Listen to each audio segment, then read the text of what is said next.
Dean and Tyler Listle are registered investment advisor representatives. Investment advisory services offered through Brokers International Financial Services, LLC, member SIPC. Brokers International Financial Services, LLC, and Secure Retirement Solutions, LLC are not affiliated companies. It's time for Secure Retirement Solutions with your hosts, Dean and Tyler Listle, fully licensed retirement specialists from Secure Retirement Solutions in Green Bay. Now, here are your hosts, Dean and Tyler. Good morning, and thank you for joining us today. Tyler and I will discuss topics that affect your retirement, such as income, investments, Social Security, and much, much more. How are you doing today? Good morning, Dean. I'm doing pretty good. How are you? Good. Thank you. Thank you. Today we're going to talk about frequently asked questions. These are questions that we hear from our clients and those people that come into our office thinking about working with us. We put a number of them down on paper. We're going to talk about them. The first one we're going to talk about is the most frequently asked in our office, and that is, how much money do I need to retire, or do I need $1 million? And that's one that I want to debunk right away. I think it is a one that is used too often.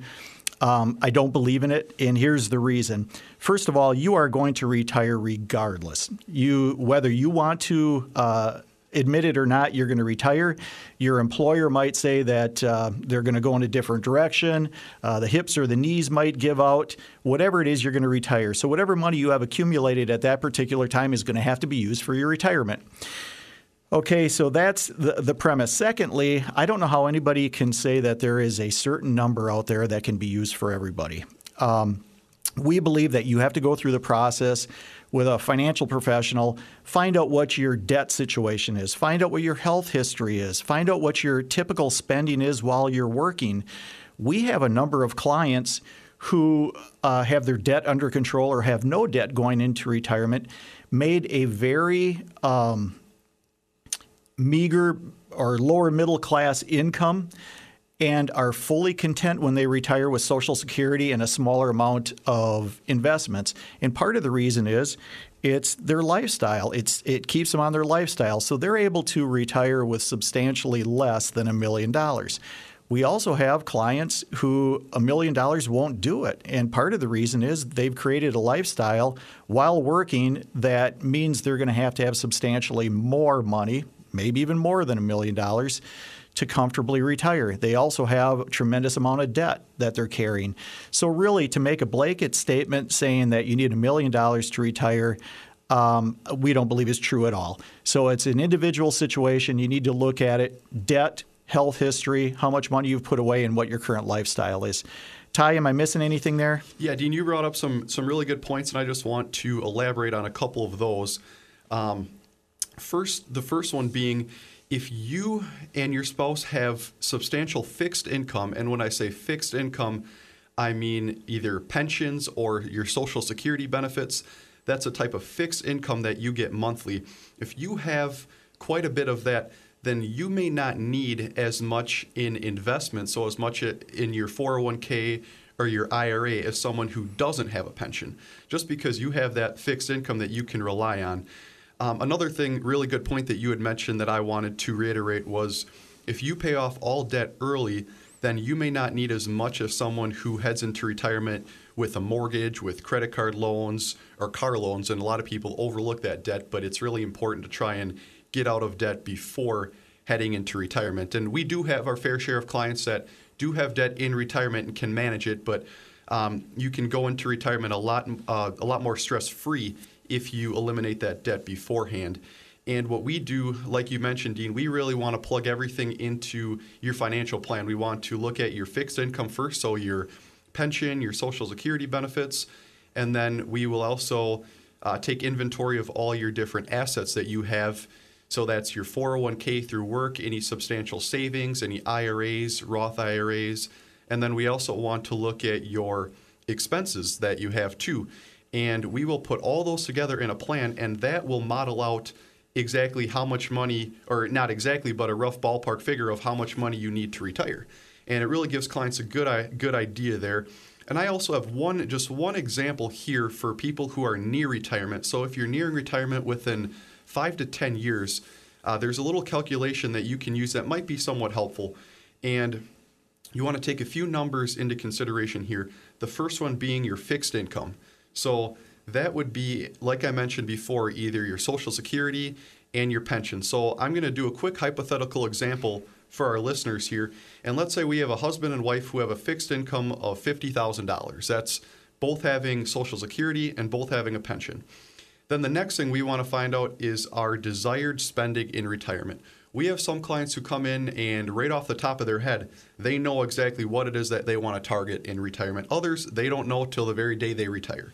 But let's say you have a ballpark number in mind. You want to be able to spend $70,000 per year, and you have $50,000 in fixed income. So you have a shortfall of about $20,000. And what you want to do at that point is then multiply your shortfall by 25. So you take 20,000 times 25 equals 500,000, or roughly the ballpark figure of what you need to retire. And again, this is, just like I said, it's a ballpark figure. It's not at all set in stone, but this should give you a rough estimate of what you need if you're near retirement. And at this point, we also want to, like I said, plug it all into the financial plan. Okay, good points, Tyler. And again, just to listen to somebody make a blanket statement on how much money you need to retire without knowing your own personal situation, I wouldn't buy into it. Okay. The second one we hear a lot is, when should I begin taking Social Security? We hear that an awful lot. I mean, the largest population of retirees is upon us. We're called baby boomers. And everybody wants to know when they should start taking Social Security. And you should be interested in that because there's been a metaphor that's been around for 50, 60, 70 years, a long time, let's put it that way. It's the three-legged stool. And the three-legged stool is part of the basic foundation for your income when you retire. The first leg of the stool is Social Security. The second leg of the stool is a pension, a personal pension, or one that you create. And the third leg of the stool is a retirement plan or investments or savings. So if it's that important to have those three legs on that financial stool stable, you should really scrutinize and spend some time with a professional to make sure you're taking the right year and option for Social Security. So again, I sound a bit like a broken record, but we need to know your own personal situation.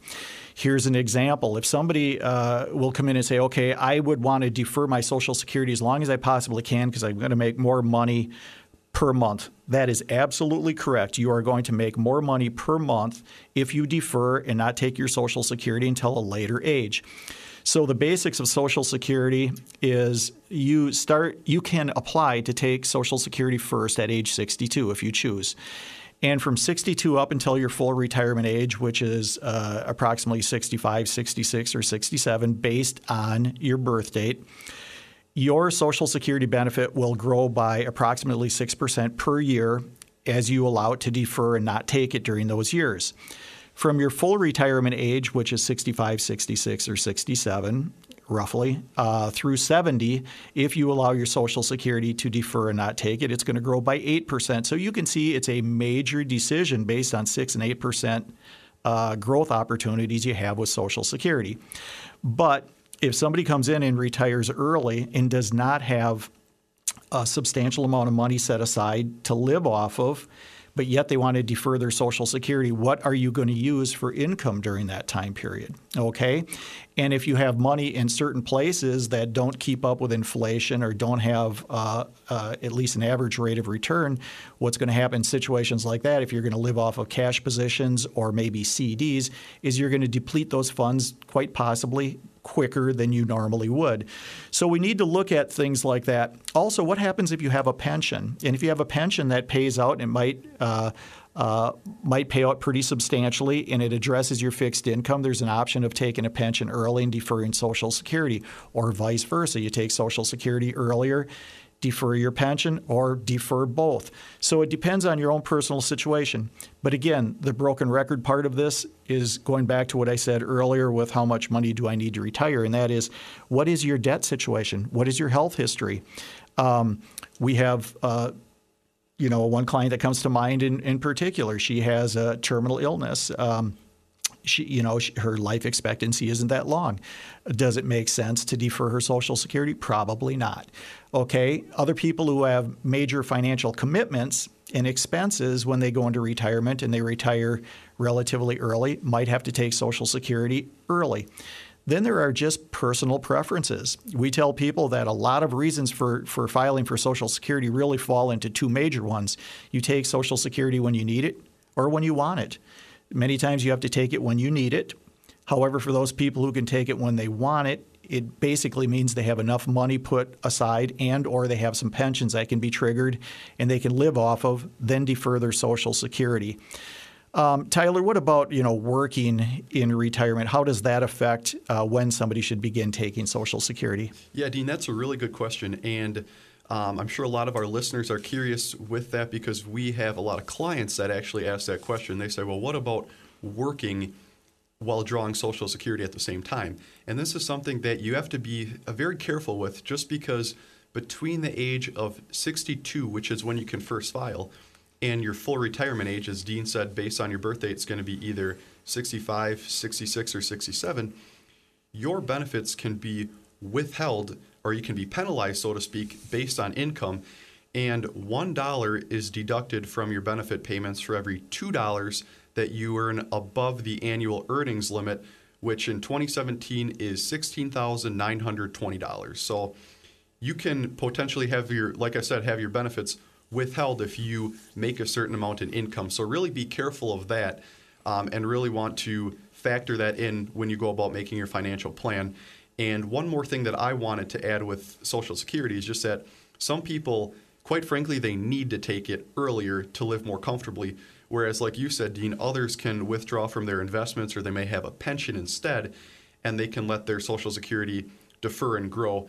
And at this point, again, you're going to want to plug it into the financial plan based on your own situation. Okay. Also, there's taxation that comes into play here when we talk about Social Security. Depending on how much Social Security income you make or income as a whole, there's a possibility that you won't pay taxes at all on your Social Security income. There's also a possibility based on income that you could pay on 50% of your benefit or 85% of your benefit. So that needs to be taken into consideration. Again, meet with a financial professional, have them model out where you're going to take your income to try to keep taxation lower on your Social Security benefit. And also one other thing when it comes to taxation on Social Security, it's taxed at the federal level but not the state level. So that's important to know. When it comes to Social Security and some of the other things to keep people happy, our disclosure here is we're not associated or endorsed by the Social Security Administration or any other governmental agency. So when we talk about Social Security, understand we're financial advisors, but it comes into your financial plan. That's why a lot of financial advisors discuss Social Security. Same thing when it comes to your tax situation. Meet with your tax advisor. Okay, it's always important to make sure if you're working with a firm that has a tax advisor in-house, ask that person to be in on the meetings too. We do have a tax advisor in-house, so when we meet with clients and it comes to modeling out their Social Security or their income in retirement, we bring the tax advisor into play. Okay, for those of you just tuning in to our show today, my name is Dean Listle. I'm here with Tyler Listle. We're financial advisors with Secure Retirement Solutions. We're located on Allied Street in Green Bay. If there's anything here that you have questions about and you want to give us a call, you can reach us at 920-347-9888. Or for more contact information, you can go to our Facebook page. My Facebook page is Dean Listle, Listle, Secure Retirement Solutions. Or for Tyler, it's Tyler Listle, that's Listle, Secure Retirement Solutions. Or you can go to our website at srsplans.com. Okay, so we talked about a couple of frequently asked questions. Another one that comes up a lot is, how much can I withdraw from my investments so that they're going to last through my whole retirement? Tyler, why don't you take us through this one? Yeah, this is a question, like you mentioned, Dean, that we get quite commonly, and people always want to know how much they can withdraw from their investments so the investment will last their retirement and they can feel confident in that. And first off, in today's world, withdrawing money in retirement, it's a lot different than past generations, where the past generations, many workers had their monthly pension plans. They got that monthly payment. They didn't have to worry about how much they saved, and they didn't have to worry about how much they withdrew. They knew their pension was going to be there right along with their Social Security. However, now that onus falls on the employee with the different 401ks through work, 403bs, IRAs, 457 plans, and Roth accounts. So now the saving is up to the employee, and the withdrawal plan, how they structure that withdrawal plan, is also up to the employee. It falls on the employee's shoulders as opposed to the employer. So, that leads us to the question, well, how much can I withdraw safely and feeling confident? And there's a rule of thumb. It's called the 4% rule, meaning you can withdraw 4% of your total retirement funds per year. And so, for example, if you had $100,000 in retirement funds, 4% of that is $4,000 per year. If you had $500,000, 4% is $20,000 a year. And lastly, if you had $1 million, 4% of that would be $40,000 per year. But keep in mind, 4%, the 4% rule is only a rule of thumb because there's a number of different factors that play a role. So, for example, if you work later, until later in life, you might be able to withdraw 5%, 6%, 7%, and so on. And if you retire earlier, then the flip side, for example, you might retire in your 50s, then 3% might be more sustainable. So really, how much you can withdraw from your investments depends on a number of things, 4 things in particular. The first being your age at retirement. So if there's someone who retires in their 70s, they might be able to get away with withdrawing 4% or more, maybe 5, 6, or 7%. Whereas, like I just mentioned, if someone retires in their 50s or earlier, 3% or less might be a little more sustainable.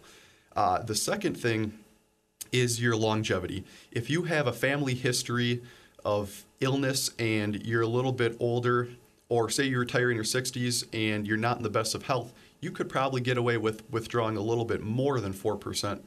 Whereas if you have longevity on your side, maybe you have relatives or parents who lived well into their 90s and maybe even 100, then you might want to be a little more careful in how much you withdraw. You might want to tone that down a bit to 3% as opposed to 4%. The third thing that factors into how much you can withdraw from your investment, so the last, is the certain types of investments that you hold. So, for example, in today's interest rate environment, if you hold nothing but CDs that are paying out maybe 0.5% a year, you're going to have a hard time keeping that principal there if you withdraw 4%. Whereas if you hold different equity positions, so those are different types of stocks or stock funds, you could probably get away with withdrawing a little bit more just because they can outpace inflation and they have more growth potential. And lastly, it depends on if you want to leave a legacy for your kids or not. So we have some clients that come in and they want to leave the funds for their kids. They always want to have some left over. In that case, you might not want to pull as much just because you want to make sure that you leave that legacy there for the children. Okay, good point. And Tyler talks about a 4% withdrawal. Remember, that is not written in stone. That's a rule of thumb, okay? But it's easy to help you out a little bit, gives you some information to know on how much you can withdraw. Okay, next question we get quite frequently is, okay, I have a number of different accounts, but nobody's ever told me which account I should be drawing from. Is there a certain order that we should draw from, or do I just start going after the largest or smallest, and when that's depleted, go on to the next one? Tyler, how do we address that one? This is actually a question that we get quite frequently, where we have clients or people come into our office and they say, I have a number of different retirement accounts, but how do I know in which order to withdraw from? Which one do I do first? Which one do I withdraw from last? How do I structure my withdrawals now that I'm retired? And in this case, most people, they'll have either, a 401k, a traditional IRA, a Roth IRA, or a non-qualified taxable account. And generally speaking, you're going to want to withdraw from cash accounts and non-qualified taxable accounts first. And let me back up quick and explain what that is. So a non-qualified taxable account, that's an account that was started from cash, so checking, savings, and inheritance that you invested, and you're taxed on any of the earnings, the dividends, the interest every single year, regardless if you withdraw it or not. And then when you do withdraw from it, you have to pay taxes on only the gains. So those are ones that we generally want to withdraw from first, and we want to let your tax-deferred accounts like your 401k, your IRA, your Roth IRA, we want to let those defer and then grow tax-deferred. And what tax-deferred means is that you only pay taxes when you withdraw from the account. Reason being is the longer you let your tax-deferred accounts grow, then the more potential growth you can get from them, and you can also delay taxation from them until you finally do start withdrawing. So non-qualified accounts first, and then it's between your IRA or 401k, and your Roth IRA account. And really, this all depends on your tax situation. So, for example, if you expect to be in a higher tax bracket later on in retirement, then you might want to consider withdrawing from your traditional IRA or your 401k first, and then letting your Roth IRA continue to defer and grow, since Roth distributions at that point are going to be tax-free. And then maybe vice versa, if you expect to be in a higher tax bracket earlier in retirement, you might want to take from your Roth accounts then, because they're tax-free, and then let your 401k and IRA defer and grow. Or you can also withdraw from both at the same time to spread out that tax burden, so to speak. And we've had clients and people that have had success doing all three strategies, and it really just depends on your own personal situation. And Dean, another thing with Roth accounts, it really plays into health insurance and medical expenses as well. And could you just explain for the listeners how withdrawing from a Roth can be advantageous for health insurance? Yeah, right now under the Affordable Care Act, all health insurance premiums are based on income. So, and we do hear that a lot is changing. Don't know if it's going to change quickly or not. But at this point, as we sit here today, the premiums for health insurance, so those people looking to take health insurance if they retire early until they turn 65 when they qualify for Medicare, they need to pay for their insurance premiums. So if insurance premiums are based on income, if you go to the exchange, which is for the premiums out there for the Affordable Care Act, what happens is it shows where you can pull income and what counts towards income. And if you'll notice that non-qualified cash positions do not go towards income, and neither do Roth accounts. So in the past, we would recommend, as Tyler said, people push their Roth accounts as far as they can into their retirement, because at a time that you start to age significantly, you will probably have more expenses, and quite possibly taxes will be higher. So you can use some tax relief as you get older.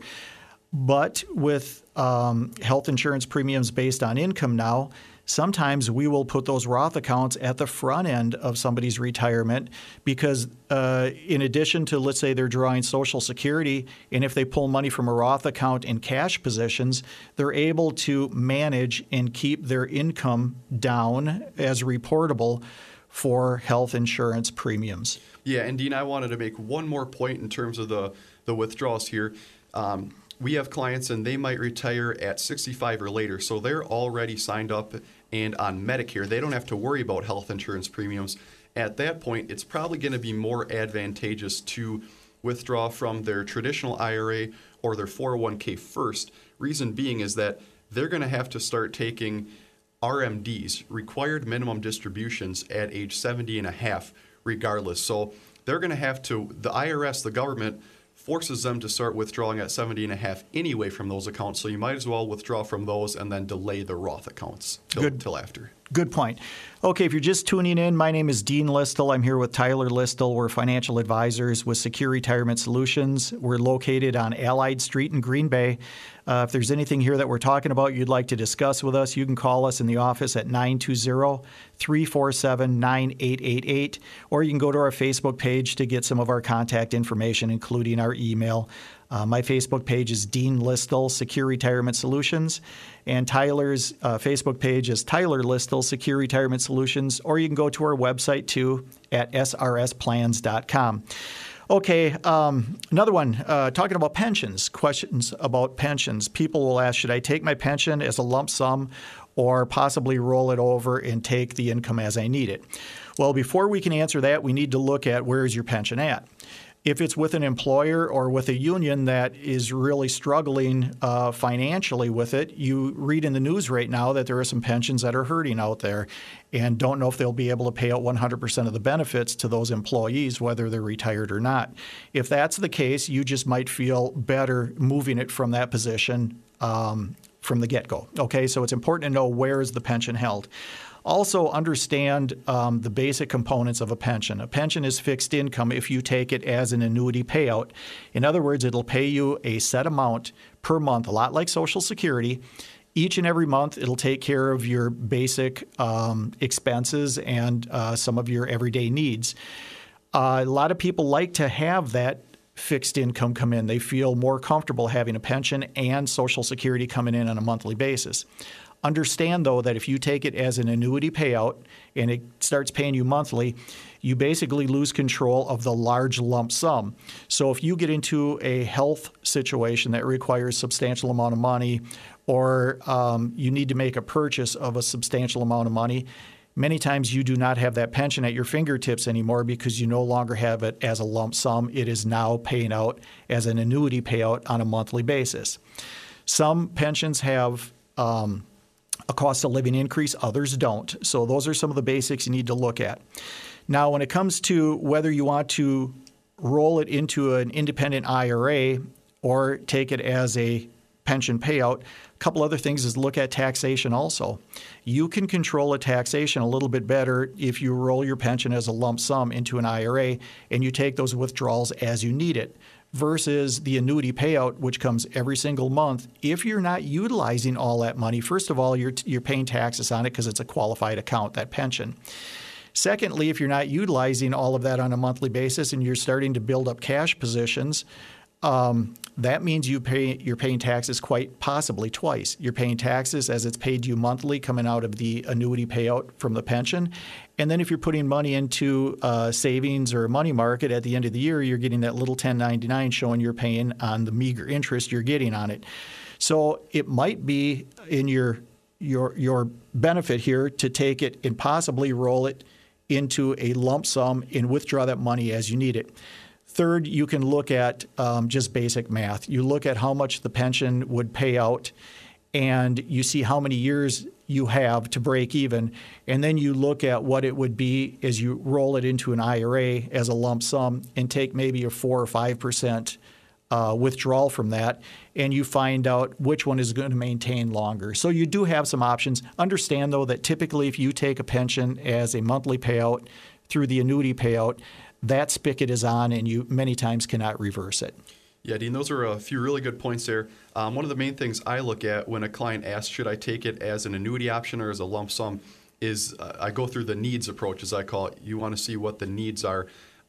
If you already have substantial fixed income where one spouse already has a pension and then both have pretty good Social Security benefits, and then the other pension can either be taken as a lump sum or annuitized, you may, if you have that fixed income there already, you may opt for the lump sum just because you want that liquid cash built up where you have a substantial lump sum that you can dip into should any unforeseen emergency arise, whether it be health care or anything around the house that goes out. You can have that liquid cash there.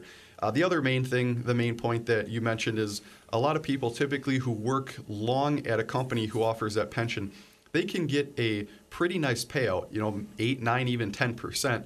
Whereas if you rolled it into a lump sum and tried to target that 8, 9, or 10%, you're going to be putting quite a bit of strain on that lump sum IRA to do that. So again, want to weigh out the options here. There's a number of different factors that play into taking the pension as a lump sum or as an annuity payout. Okay. Another question that we hear is Medicare will cover my long-term care needs. If I go into a nursing home, Medicare will cover it. That's an easy one to answer. No, it won't. Okay, so you have to be aware of that. Medicare will not cover your nursing home needs. What I recommend you do when it comes to Medicare, because there's a lot of moving parts there, meet with a specialist, okay? In our office, we have people sit down with our Medicare specialists and understand the needs behind Medicare, but do understand it does not cover your long-term care needs. We're coming to a close today, Tyler. What I'm going to do is just in quick review, there are a number of questions that people have when it comes to retirement. Meet with a financial professional. They can help you out with these things. And I think that's all the time we have this week. Hope you enjoyed the show. Hope you'll tune in again next week. Thank you. Hope to see you next week. You've been listening to Secure Retirement Solutions with your hosts, Dean and Tyler Listle, fully licensed retirement specialists from Secure Retirement Solutions in Green Bay. To get more information from Dean and Tyler, contact them at Secure Retirement Solutions on Allied Street in Green Bay. Call 920-347-9888 or visit them at srsplans.com. Securities and investment advisory services offered through Brokers International Financial Services, LLC. Member SIPC. Brokers International Financial Services is not an affiliated company.